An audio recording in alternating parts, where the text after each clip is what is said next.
bagi kita semua. Salam dari HKBP Kernolong, HKBP tertua di Pulau Jawa. Bapak, Ibu, Saudara-saudari, sebelum memasuki peraduan malam, sejenak kita mendengarkan firman Tuhan. Marilah kita bersatu di dalam doa. Kami bersyukur kepadamu Tuhan, di dalam satu hari ini Engkau telah memberkati kami, menyertai kami, memberikan sukacita serta kesehatan. Kami boleh melakukan segala tugas dan tanggung jawab kami. Pada malam hari ini Tuhan, kami mau mendengarkan firman-Mu, berkati kami dan kuasailah hati serta pikiran kami, agar kami boleh mengerti akan kehendak-Mu melalui firman yang kami dengarkan. Di dalam Kristus Yesus kami berdoa dan mengucap syukur. Amin. Bapak, Ibu, Saudara-saudari, sahabat Renungan Malam Shalom, firman Tuhan pada malam ini sesuai bacaan malam dalam Almanak HKBP, tertulis dalam 1 Korintus 2, ayat 1 sampai ayat 5. 1 Korintus 2 ayat 1 sampai ayat 5, dan yang menjadi ayat pembimbing renungan ayat 4. Beginilah firman Tuhan. Baik perkataanku maupun pemberitaanku tidak kusampaikan dengan kata-kata hikmat yang meyakinkan, tetapi dengan keyakinan akan kekuatan roh. Baik perkataanku maupun pemberitaanku tidak kusampaikan dengan kata-kata hikmat yang meyakinkan, tetapi dengan keyakinan akan kekuatan roh. Demikian firman Tuhan. Pemberitaan Injil dengan keyakinan akan kekuatan roh. Sahabat Renungan Malam Shalom, kita mengejar banyak hal yang berharga dalam hidup kita di dunia ini. Kita mengejar kekayaan, kehormatan, kebahagiaan, pendidikan, serta pengetahuan yang tinggi, dan banyak hal yang lain yang ingin kita capai, yang ingin kita kejar dalam hidup ini. Orang berlomba-lomba untuk memiliki segalanya. Ketika ia memiliki suatu hal yang dia harapkan tadi, namun dia tidak hanya berhenti di situ saja, dia akan mencari lagi, ingin mendapatkan sesuatu yang baru lagi, yang belum pernah ia rasakan. Artinya dalam hidup ini tidak akan pernah merasa puas akan apa yang sudah didapatkan. Akan selalu berusaha mendapatkan sesuatu yang lebih dari apa yang dapat saat ini. Saudara yang dikasihi Tuhan Yesus Kristus, di kota Korintus juga saat itu yang terkenal dengan orang-orang yang kaya raya, baik secara harta, materi, kaya akan pengetahuan. Orang-orang memiliki intelektual atau kecerdasan yang tinggi. Mereka ingin mencari hikmat, yaitu pikiran-pikiran tentang sesuatu hal yang bersumber dari akal manusia. Mencari hikmat dan menghendaki tanda sebagai bukti memiliki hikmat yang lebih. Dan dengan akal manusia, mereka berusaha mencari yang terbaik. Siapa yang berhikmat dianggap orang yang berada pada level yang tertinggi, kaum terpelajar, dan golongan bangsawan. Orang-orang berlomba mengajarkan pikiran-pikirannya, pengetahuan-pengetahuannya, sehingga banyak orang akan tertarik kepada pemikiran pengetahuannya sehingga menjadi pengikutnya. Sahabat renungan malam Shalom, saat Paulus datang ke kota Korintus untuk memberitakan Injil, orang beranggapan bahwa kalau Paulus mau sukses, ia harus berhikmat seperti orang-orang yang ada di Korintus, supaya banyak orang menerima dan percaya akan pemberitaannya. Namun, apa yang paling penting bagi Paulus adalah bukan apa yang menjadi permintaan daripada orang-orang di Korintus itu.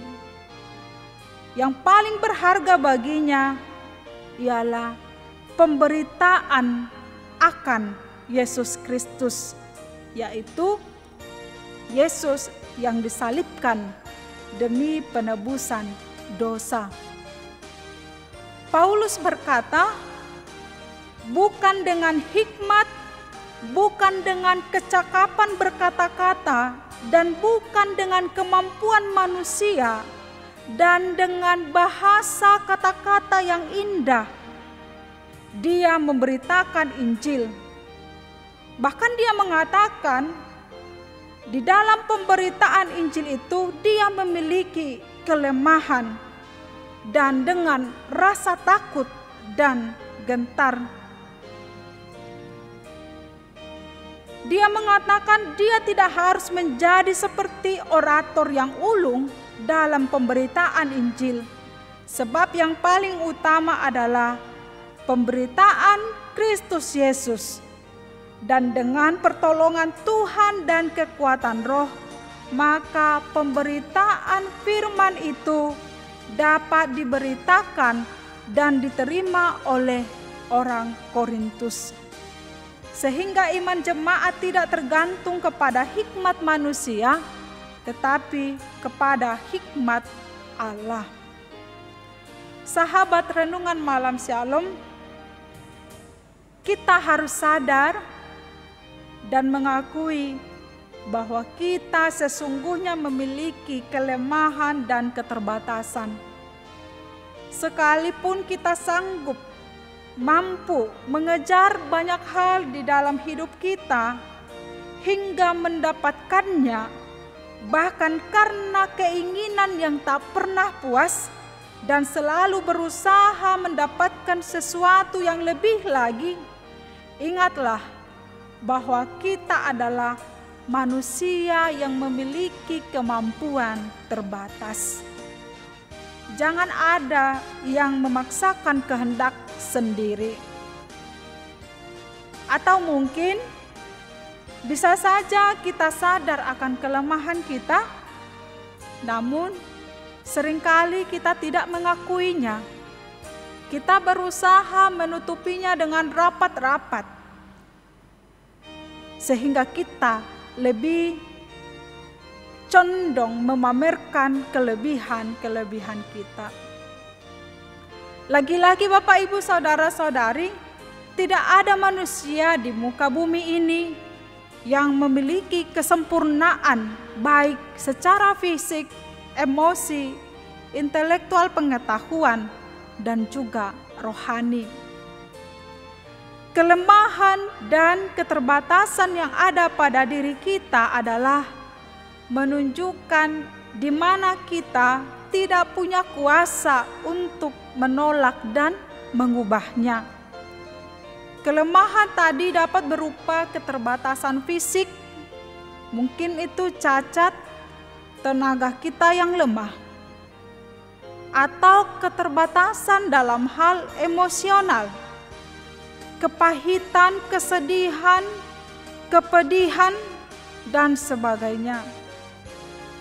Juga kelemahan akan keterbatasan pengetahuan kecerdasan. Semuanya ini seringkali menjadi penghalang bagi kita untuk melangkah lebih maju. Bapak, Ibu, Saudara-saudari, ada kalanya Tuhan mengizinkan ada kelemahan dan keterbatasan dalam diri kita, dengan tujuan agar kuasa Tuhan nyata atas kita. Oleh karena itu, jangan putus asa, jangan menyerah karena kelemahan dan keterbatasan yang kita miliki. Kita harus ingat bahwa kuasa Tuhan tidak dapat dibatasi apapun juga, termasuk dengan keterbatasan kita. Jadilah diri sendiri dan jangan malu untuk mengakui keterbatasan kita, terlebih keterbatasan kita di hadapan Tuhan. Karena justru dalam kelemahanlah maka kuasa Tuhan semakin dinyatakan sempurna atas kita.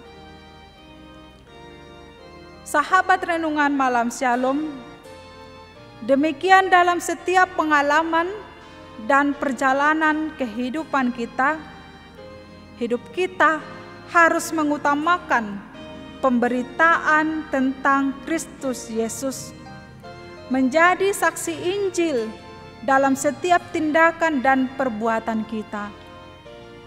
Dengan demikian, semakin banyak orang yang menerima Injil dan percaya kepada Yesus Kristus.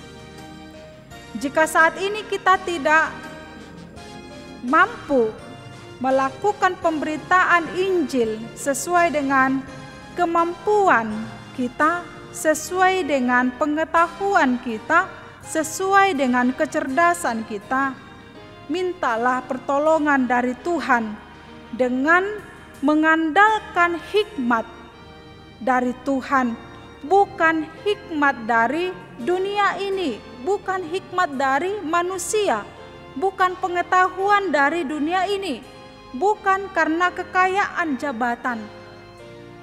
Itu semua memang tidak salah. Semua apa yang kita miliki pada saat ini, kita percaya bahwa itu adalah anugerah yang dari Tuhan dalam hidup kita. Namun, jangan hal itu menggantikan Tuhan dalam hidup kita. Kita mohonkan kekuatan Roh Tuhan, Roh Allah, untuk memberikan hikmat kepada kita, menyatakan kasih Tuhan di dalam kehidupan kita kepada dunia ini, melakukan pemberitaan Injil. Sahabat renungan malam Shalom, mari sejenak mengingat kembali bagaimana orang-orang Kristen, juga para pelayan gereja hamba-hamba Tuhan yang berdebat keras pada masa-masa pandemi COVID-19 ini. Bahkan perdebatan itu masih terasa hingga saat ini. Ada orang tertentu yang merasa imannya lebih kuat, menertawakan mereka yang setuju pelaksanaan ibadah gereja di rumah, menganggap mereka sebagai penakut. Sementara orang-orang yang setuju ibadah di rumah menganggap kelompok yang merasa imannya kuat itu sebagai orang yang tidak berhikmat. Apa yang terjadi? Yang terjadi adalah perang ayat. Masing-masing mengutip ayat-ayat tertentu dari Alkitab untuk membenarkan dirinya dan melemahkan pihak yang dianggapnya berlawanan dengan dirinya. Pertanyaannya ialah, apakah tindakan menggunakan ayat-ayat Alkitab dengan motivasi dan maksud saling menyerang berasal dari hikmat Allah atau bimbingan Roh Kudus? Hal ini pun mungkin membuat kita yang mendengar saat ini semakin ragu akan kebenaran itu. Bapak, Ibu, Saudara-saudari, Roh Kudus dianugerahkan kepada setiap orang percaya untuk saling menguatkan, bukan saling melemahkan atau menjatuhkan. Roh Kudus dianugerahkan kepada setiap orang untuk saling menghibur, bukan saling mendukakan. Roh Kudus dianugerahkan bagi setiap orang untuk saling menolong, bukan saling menekan. Itulah Roh Kudus yang kita percayai sebagai pembimbing, penghibur, dan penolong atas hidup kita. Kiranya Roh Kudus Tuhan selalu bekerja dan menerangi kita, serta memberi kita kekuatan dalam menjalani kehidupan ini, terkhusus dan terutama di dalam memberitakan firman Tuhan. Amin. Mari kita berdoa. Kami bersyukur Tuhan untuk firman yang boleh kami dengarkan pada saat ini. Biarlah kami senantiasa mengandalkan kekuatan yang daripada Tuhan melalui kuasa Roh Kudus yang memampukan kami dalam hidup ini untuk melakukan segala perbuatan baik, terutama di dalam pemberitaan firman Tuhan, menjadi saksi Tuhan, memberitakan Tuhan sumber keselamatan kami. Ya Allah, ya Tuhan kami, berikan juga kami kekuatan ketika kami melakukan setiap aktivitas, tugas dan tanggung jawab kami. Kami hanya mengandalkan kekuatan yang dari Tuhan, sehingga kami boleh dengan sukacita melakukannya bersama dengan penyertaan Tuhan. Pada malam ini Tuhan berkati hidup kami dan bangunkan kami di esok pagi. Berikan semangat baru untuk melakukan segala tugas dan tanggung jawab kami. Terimalah doa kami, dalam Kristus Yesus kami sudah berdoa dan mengucap syukur. Amin. Anugerah dari Tuhan Yesus Kristus, kasih setia Allah Bapa, dan persekutuan Roh Kudus menyertai kita hari ini sampai selama-lamanya. Amin.